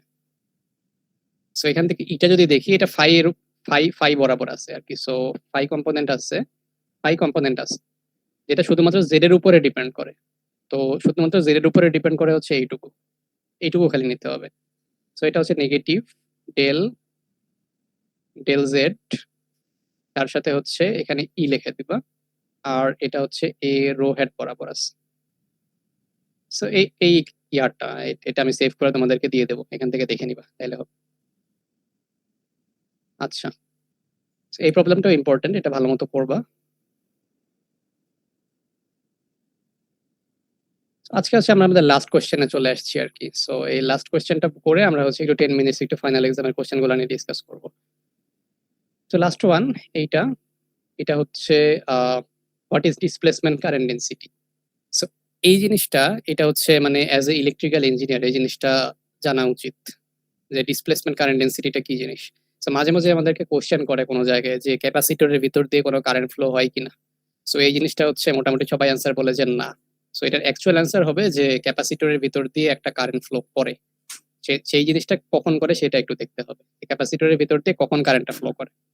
সো ক্যাপাসিটরের ভিতর দিয়ে যে কারেন্টটা ফ্লো করে সেটা হচ্ছে ডিসপ্লেসমেন্ট কারেন্ট বলে এটাকে। এটা ফার্স্ট হচ্ছে বের করেছিল ম্যাক্সওয়েল। সো এটা নিয়ে একটু ডিসকাস করবো আর কি, যে ডিসপ্লেসমেন্ট কারেন্ট ডেনসিটিটা কি, আর ডিসপ্লেসমেন্ট কারেন্ট ডেনসিটিটা হচ্ছে ম্যাক্সওয়েলের ইকুয়েশন দিয়ে কিভাবে বের করা হয়েছে।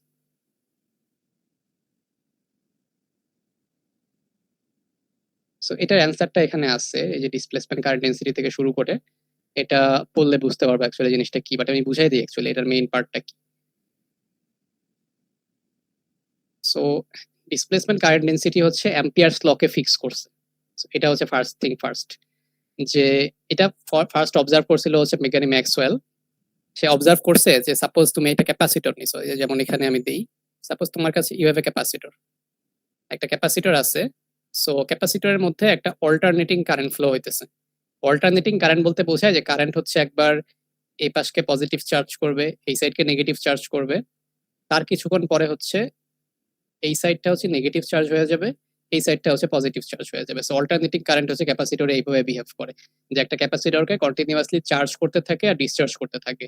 বাট আমরা কনসেপ্ট ওয়াইজ এতদিন জেনে আসছি যে ক্যাপাসিটরের ভিতরে যেহেতু ডাইইলেকট্রিক থাকে, সো ক্যাপাসিটরের ভিতরে কোনো কারেন্ট ফ্লো হয় না। এটা আমাদের এতদিন পর্যন্ত কনসেপ্ট ছিল। সো বিজ্ঞানী ম্যাক্সওয়েল যে জিনিসটা দেখছে এখান থেকে, যে সে অ্যাম্পিয়ার্স লটা লিখতে চাইছে। সো অ্যাম্পিয়ার্স ল লেখার জন্য অ্যাম্পিয়ার্স ল হচ্ছে এইটা, যে এই জিনিসটা closed line integration of H dot DL. So একটা ক্লোজড লাইন লাগবে। সো ক্লোজড লাইনটা ম্যাক্সওয়েল ধরো এখান থেকে একটা ক্লোজড লাইন নিল। সাপোজ আমি হচ্ছে এই ক্লোজড লাইনটা নিলাম, এটা হচ্ছে আমার অ্যাম্পিরিয়ান পাথ ক্লোজড লাইন। সো অ্যাম্পিরিয়ান পাথটা নিয়ে, এই অ্যাম্পিরিয়ান পাথ হচ্ছে একটা সারফেসকে এনক্লোজ করছে। তো সারফেসটা কি ধরবো আমি, মানে একটা ক্লোজড লাইন নিলে সে তো একটা সারফেসকে এনক্লোজ করে, তাই না? সো এই সারফেস কোনটা নেব? তো ম্যাক্সওয়েল ফার্স্টে ভাবছে যে আমি হচ্ছে এই যে S1 নামের এই সারফেসটা নেব, মানে হচ্ছে একদম ফ্ল্যাট সারফেস। এই যে অ্যাম্পিরিয়ান পাথটা নিছি, অ্যাম্পিরিয়ান পাথের একদম ফ্ল্যাট সারফেস নিছি। তো ফ্ল্যাট সারফেস যদি নেই, এখানে দেখো এই ফ্ল্যাট সারফেস নিলে এখান দিয়ে কিছু কারেন্ট যাচ্ছে। সো সে হচ্ছে অবশ্যই একটা কারেন্টকে এনক্লোজ করতেছে। সো এই লাইনটা, এই আই যে কারেন্টটা, এই আই কারেন্টকে এনক্লোজ করতেছে। তো ফার্স্ট হচ্ছে ম্যাক্সওয়েল খুব ভালো কথা এটা পাইছে, যে আমি যদি এই লাইন নেই আর সারফেস হচ্ছে এই ফ্ল্যাট সারফেসটা নেই, তাহলে আবার এনক্লোজড কারেন্ট পাবো হচ্ছে আমি আইটা। এই যে এখানে যে আই যাচ্ছে, আইটা হচ্ছে এই সারফেসের ভিতর দিয়ে পাস করতেছে। ওকে, খুব ভালো কথা। তারপরে আরেকটা জিনিস চিন্তা করছে যে এটা তো ক্লোজড লাইন, এই ক্লোজড লাইন তো হচ্ছে অন্য একটা সারফেসও কভার করতে পারে। তো সারফেস নিয়ে তো কোনো ইয়া নাই, মানে অ্যাম্পিয়ারের লতে সারফেস নিয়ে কোনো আমাদের বাউন্ডারি নাই। যে গাউস লতে যেমন আমরা সারফেস যেরকম ইচ্ছে সেরকম নিতে পারছি, অ্যাম্পিয়ার পাথের জন্য এটা it should work on every surface. So say হচ্ছে এরকম একটা বেলুন শেপ সারফেস এখানে বলা আছে, যে এই যে একটা ফ্ল্যাট সারফেসের কথা বলা ছিল, আরেকটা বলা হয়েছে হচ্ছে বেলুন শেপ সারফেস। সো ওটা যদি অ্যাকচুয়ালি দেখতে চাও, এই যে এরকম কিছু একটা সারফেসটা দেখতে, ওই চিত্রতে বোঝা যাচ্ছে না ভালো মতো। সো এটা হচ্ছে ক্যাপাসিটরের প্লেটটা, এই গোলগুলা ক্যাপাসিটরের প্লেট। আর তোমার এখানে ম্যাক্সওয়েলের যেই অ্যাম্পিরিয়ান পাথ নিছিল, ক্লোজড পাথটা, সো ক্লোজড পাথটা হচ্ছে, আমি এখানে আঁকাই, এই যে দিস ওয়ান, এটা হচ্ছে ক্লোজড পাথ। আর হচ্ছে এই যে এই বাঁকা সারফেসটা নিছে, তো বাঁকা সারফেসটা হচ্ছে ক্যাপাসিটরের ভিতর দিয়ে পার হয়ে আসছে, বাঁকা সারফেসটা ক্যাপাসিটরের ভিতর দিয়ে পার হয়ে আসছে। সো এই বাঁকা সারফেসটা যদি ক্যাপাসিটরের ভিতর দিয়ে পার হয়ে আসে, তাহলে কারেন্ট তো হচ্ছে এই পর্যন্ত চলতেছে আমাদের কনসেপ্ট অনুযায়ী, ক্যাপাসিটরের ভিতর দিয়ে কারেন্ট পাস করে না, আর এইখান দিয়ে কারেন্টটা বের হয়ে আসে। সো কনসেপ্ট অনুযায়ী আমাদের যে ক্যাপাসিটরের ভিতর দিয়ে যেহেতু কোনো কারেন্ট পাস করে না, তাহলে এই যে সারফেসটা, এই সারফেসের ভিতর দিয়ে তো কোনো কারেন্ট পাস করতেছে না। সারফেসের ভিতর দিয়ে যদি কোনো কারেন্ট পাস না করে, তাহলে তো আমার এখান থেকে আমি বুঝতে পারতেছি যে এনক্লোজড কারেন্ট কত হবে, 0 হবে। সো এইটা হচ্ছে একটা কন্ট্রাডিক্টরি রেজাল্ট, যে একদম একটা থেকে আরেকটা ওভারঅল ফুললি কন্ট্রাডিক্টরি রেজাল্ট চলে আসছে। যে কন্ট্রাডিক্টরি রেজাল্টটা হচ্ছে যে সেম লাইন নিছি আমি, এই লাইনটা নিছি, এই লাইন নিয়ে আমি একবার এনক্লোজ কারেন্ট পাইছি আই, আবার এখানে সিমিলার লাইন নেওয়া হয়েছে, সিমিলার লাইন নিয়ে এখানে আবার এনক্লোজ কারেন্ট পাইছি 0। সো এই দুটা কন্ট্রাডিক্টরি। সো এটা যেহেতু কন্ট্রাডিক্টরি, সো এখানে অবভিয়াসলি একটা ভুল আছে। সো এই ইকুয়েশনে একটা ভুল আছে। সো এই ভুলটা ঠিক করার জন্য হচ্ছে ম্যাক্সওয়েল এই ডিসপ্লেসমেন্ট কারেন্ট ডেন্সিটির কনসেপ্টটা নিয়ে আসছিল। সো তোমাকে যদি কোশ্চেন করা হয় যে ডিসপ্লেসমেন্ট কারেন্ট ডেন্সিটির আসলে সিগনিফিকেন্স কি বা এটা কেন লাগে, সো তোমার হচ্ছে এই জিনিসটা এটা দিয়ে ব্যাখ্যা দিতে হবে, যে একবার এনক্লোজ কারেন্ট আই, একবার এনক্লোজ কারেন্ট 0। সো এটা হচ্ছে কন্ট্রাডিক্টরি। এই কন্ট্রাডিক্টরি রেজাল্টটাকে ঠিক করার জন্য হচ্ছে ম্যাক্সওয়েল ধরে নিছে যে একটা ডিসপ্লেসমেন্ট কারেন্ট ডেন্সিটি থাকে। সো এখন ডিসপ্লেসমেন্ট কারেন্ট ডেন্সিটিটা হচ্ছে কিভাবে সলভ করতেছে। সো সে হচ্ছে নর্মাল কারেন্ট ধরছে, তারপরে হচ্ছে একটা ডিসপ্লেসমেন্ট কারেন্ট ধরছে। তো ম্যাক্সওয়েল বেসিক্যালি এটা ধরছে যে ক্যাপাসিটরের ভিতরে সে আরেকটা কারেন্ট ধরছে, সেই কারেন্টটাকে ও ধরছে ডিসপ্লেসমেন্ট কারেন্ট, আর কারেন্ট ডেন্সিটিটাকে ধরছে হচ্ছে ডিসপ্লেসমেন্ট কারেন্ট ডেন্সিটি। সো এখন তুমি যদি এই সারফেসের জন্য, এই বাঁকা সারফেস যেটা, এই বাঁকা সারফেসের জন্য তুমি এখন এনক্লোজড কারেন্ট বের করতে চাও, তাহলে জিনিসটা কিরকম আসবে? এখানে ছোট্ট একটা প্রুফ আছে, এই যে এইটা আর কি, যে তুমি তো নর্মালি ক্যাপাসিটরের ভিতরে তো কারেন্ট এমনিতে জিরো। সো কারেন্ট যদি জিরো হয়, ডিসপ্লেসমেন্ট কারেন্ট ডেন্সিটি যদি এখানে না থাকে, তাহলে টোটাল ইন্টিগ্রাল করলে কিন্তু জিরো হয়। সো যেটা আমরা দেখলাম আর কি, জিনিসটা আসলে ভুল। কিন্তু এখন ধরে নিচ্ছি যে ক্যাপাসিটরের ভিতরে একটা ডিসপ্লেসমেন্ট কারেন্ট ডেন্সিটি আছে। তো ডিসপ্লেসমেন্ট কারেন্ট ডেন্সিটি যদি থাকে, নর্মাল কারেন্ট তো জিরো, ক্যাপাসিটরের ভিতরে কোনো নর্মাল কারেন্ট ফ্লো হয় না। সো ডিসপ্লেসমেন্ট কারেন্টটা ধরে নিচ্ছি এটা জিরো না। সো ডিসপ্লেসমেন্ট কারেন্টটা জাস্ট বাকি আছে এখানে। ওকে, সো ডিসপ্লেসমেন্ট কারেন্টটা যদি এখানে ইকুয়েশনটা বসায় দাও, ডিসপ্লেসমেন্ট কারেন্টের ইকুয়েশন হচ্ছে এইটা, এটা আগের দিন আমরা ডিরাইভ করছিলাম যে ডিসপ্লেসমেন্ট কারেন্টের ইকুয়েশন হয় হচ্ছে del D over del T. Okay, so এটা বসায় দিলে এখান থেকে এই যে ডেল ডেল টি যেটা, এই ডিফারেন্সিয়েশনটা এটা বাইরে নিয়ে আসতে হবে। বাইরে নিয়ে আসলে ডিডিটি হয়ে যায়, ডিডিটি অফ এখানে ডি যেটা আছে ডিটা ভিতরে বাকি আছে। সো ডিটা ভিতরে বাকি থাকলে বাকিটুকু তোমাদের চিনতে পারার কথা এখানে, যে এইটুকু কি, এইটুকু হচ্ছে গাউস ল। গাউস ল কি বলতেছে, যে গাউস ল এই টোটালটা কি হয়, এই যে এনক্লোজড চার্জ হয় না, এনক্লোজড চার্জ। সো ডেল এটা হচ্ছে এনক্লোজড চার্জের সমান হয়। সো ডিকিউ বাই ডিটি বের করলে তুমি হচ্ছে যে এনক্লোজড কারেন্ট করছে সেই এনক্লোজড কারেন্টের সমান কারেন্টটা তুমি এখানে পাবা। সো ম্যাক্সওয়েল হচ্ছে এই জিনিসটা ফিক্স করছে এখানে। তোমার ফার্স্টে দেখাইতে হবে যে এই লাইনটা দিয়ে তুমি যদি বাঁকা সারফেস নাও, ডিসপ্লেসমেন্ট কারেন্ট না থাকলে সেটা জিরো হয়, কন্ট্রাডিক্টরি রেজাল্ট। বাট তুমি যদি ডিসপ্লেসমেন্ট কারেন্ট ডেন্সিটি ধরে জিনিসটা ক্যালকুলেট করো, তাহলে দেখবা তোমার জিনিসটা ঠিক আছে।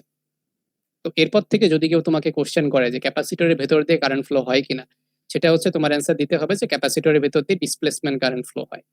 এটা সব ক্ষেত্রে না, এটা কোন ক্ষেত্রে, যখন হচ্ছে টাইম ভেরিং হবে।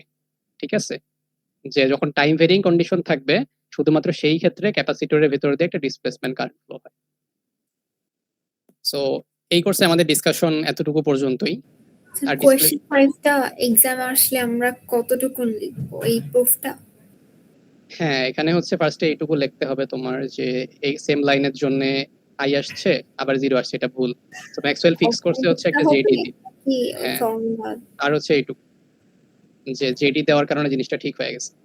So, এখানে বইতে আসলে অনেকগুলা লেখা, তো সো এই জন্য আমি একসাথে করে দিছি। So you can just write this down. আচ্ছা, so I think we are done here, আমাদের মোটামুটি শেষ। এখন হচ্ছে আর 2-3টা কথা একটু বলে দেবো। আচ্ছা, তোমাদের ফাইনাল এক্সামের আগে বন্ধ কয়দিন আছে? একদিনও না, একদিনও না? পরীক্ষা ইউজুয়ালি বেশিরভাগেরই থাকে না বন্ধ স্যার, এইভাবেই এক্সাম ফলাই। তোমরা কোর্স কয়টা নেও পার সেমিস্টারে? তোমার তো চারটা নিলে 12 ক্রেডিট প্লাস হয়, না হলে স্কলারশিপ থাকে না। চারটা। চারটার সাথে কোরেসপন্ডিং ল্যাব আছে 3টা। ল্যাব তো থাকবে এই কোর্সে, কোর্স নিলে অবভিয়াসলি ল্যাব থাকবে। আচ্ছা, তো লেটস সি, আমি যেটা বলতে চাইছিলাম সেটা বলে শেষ করি আর কি। সো মিন হোয়াইল তোমরা চ্যাটে অ্যাটেন্ডেন্স দিতে পারো, আমি হচ্ছে এখান থেকে আর কিছু জিনিস বলে শেষ করব। যেখানে যে জিনিসটুকু আমার বলা বাকি আছে সেটা হচ্ছে আমি জাস্ট বলে দেই যে এটা তো এখানে, এটা কোশ্চেন তো অ্যান্সার তো এখানেই দেওয়া আছে। এটা জাস্ট একটা ম্যাগনেটিক ফ্লাক্সের ইয়া আর কি, সলিনয়েড আমি ক্লাসে করে দিছি। আচ্ছা, isolated magnetic charge can not exist, এটা তোমরা স্লাইডে দেখলে পাবা, সুন্দর মতো স্লাইডে দেওয়া আছে, যতটুকু ততটুকু পড়লেই হবে। আর কোশ্চেন 5 এটা টরয়েড, এটা বইতে আছে। কোয়াক্সিয়াল কেবল, এটা করবা ভালো করে। তারপরে এগুলা হচ্ছে এক্সারসাইজের কোশ্চেন। আমি মেইনলি হচ্ছে এইটুকু বলে দিই, দাঁড়াও এক সেকেন্ড একটু। চ্যাপ্টার 8 এর আগে লাস্টের প্রবলেমটা বাদ দিয়ে দিলে হয় না? অনেকগুলো, একটা 0,5, একটা 10,5, যেটা অনেক লেন্দি প্রবলেমটা।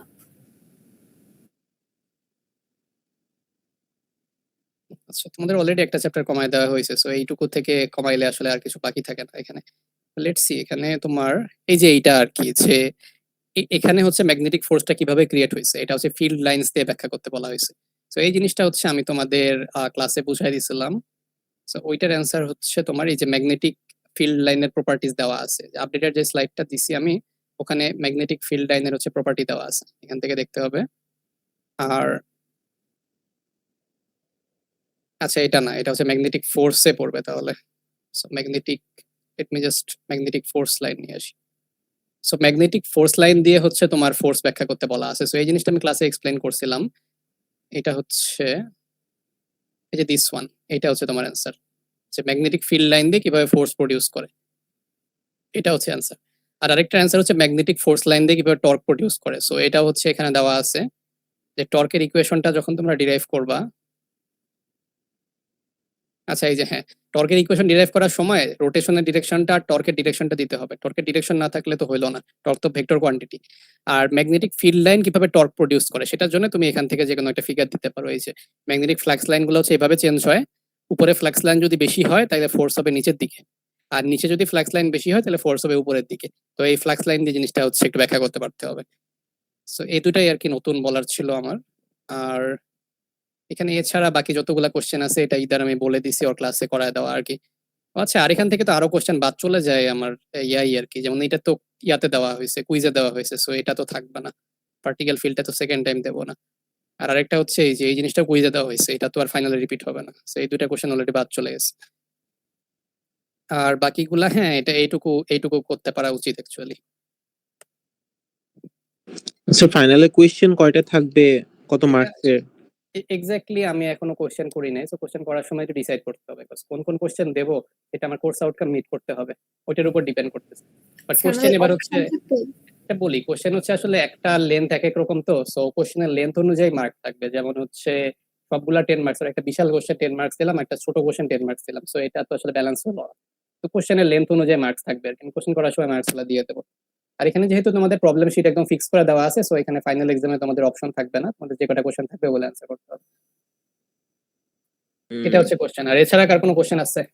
স্যার, যদি হচ্ছে একটা কাইন্ডলি আমাদের ফাইনাল এক্সামের আগে কোয়েশ্চেন করার পর যদি বলতেন এত মার্কসের অ্যাকচুয়ালি এক্সামটা হচ্ছে, তাহলে আমরা বেটার হতো। বলে আচ্ছা। দিয়েছেন স্যার। কত মার্কস? আমি 60 মার্কস বলছি অবশ্য টিমসে, বাট এটা যদি আমি ফাইনালাইজ কোশ্চেন করি আরেকবার বলে দেবো, বাট 60 মার্কসের হওয়া উচিত, আমি 60 থেকে বেশি দেবো না। এটা হচ্ছে 1 আওয়ার 30 মিনিটের মধ্যে এক্সাম শেষ করতে হবে, তো সো ওই বড় ছোট মিলায় 6টা কোশ্চেনই থাকবে, মানে এই প্যাটার্নটা চেঞ্জ হবে না আর কি। ধরো পার কোশ্চেন যদি 15 মিনিট করে ধরো, তাহলে 1 আওয়ার 30 মিনিটে তুমি টোটাল 6টা অ্যান্সার করতে পারবা। তো এটা ছোট বড় মিলাই থাকবে, টোটাল মার্কস 60 থাকবে, বাট ধরো মার্কসের একটু এদিক সেদিক থাকবে আর কি। ধরো একটা বড় কোশ্চেন 12 মার্কস আর একটা ছোট কোশ্চেন 8 মার্কস, এইভাবে। বা টোটালটা 60ই ধরে নাও, 60ই ধরে নাও, 60 আর হচ্ছে 1 আওয়ার 30 মিনিট। তো টোটাল কোশ্চেন থাকবে 6টা, 15 মিনিট করে আর কি। স্যার, ওয়েটেজ কি 30% থাকবে ফাইনালের? এটা তো কোর্স আউটলাইনে দেওয়া আছে, এটা তোমরা এক্সাম দাও, এক্সাম দেওয়ার পরে তারপরে ডিসাইড করতে হবে। Okay sir. স্যার, মানডে 11টা থেকে আপনি অনলাইন কনসালটেশনে অ্যাভেলেবল থাকবেন দিস মানডে? হ্যাঁ, মানডে থাকবো আমি, মানডে লাগলে ডগে। জি স্যার, ওকে, আমি মেইল করব সানডে ইনশাআল্লাহ। আর কেউ কিছু বলবে এখানে, কারো কোনো কোয়েরিজ বা কিছু? তো এখানে তোমাদের ওয়ার্কশিট দিয়ে দেওয়া হয়েছে, প্রবলেমগুলো সলভ করে দেওয়া হইলো, সো আই গেস তোমাদের পড়াশোনা করলে ভালো করার কথা। আমি সাজেস্ট করবো চ্যাপ্টার 7 আর 9 একটু ভালো করে করতে। তোমার 8 তো অলরেডি একটা কুইজ দিয়ে ফেলছো, তো 8 থেকে কোশ্চেন্স মোটামুটি একটু কমই থাকা ট্রাই করবো, বাট 8 থেকে থাকবে না এরকম না, থাকবে, বাট 8 থেকে একটু কম থাকবে। তো most of the questions I think 9 থেকে সবচেয়ে বেশি থাকবে, তারপরে 7, তারপরে 8 এরকম। Okay sir, thank you. আচ্ছা, আর কারো বলার না থাকলে তোমরা লিভ নিতে পারো। আসসালামু আলাইকুম স্যার। ওয়ালাইকুম আসসালাম, সবাইকে গুড লাক, পরীক্ষা ভালো করে দিও।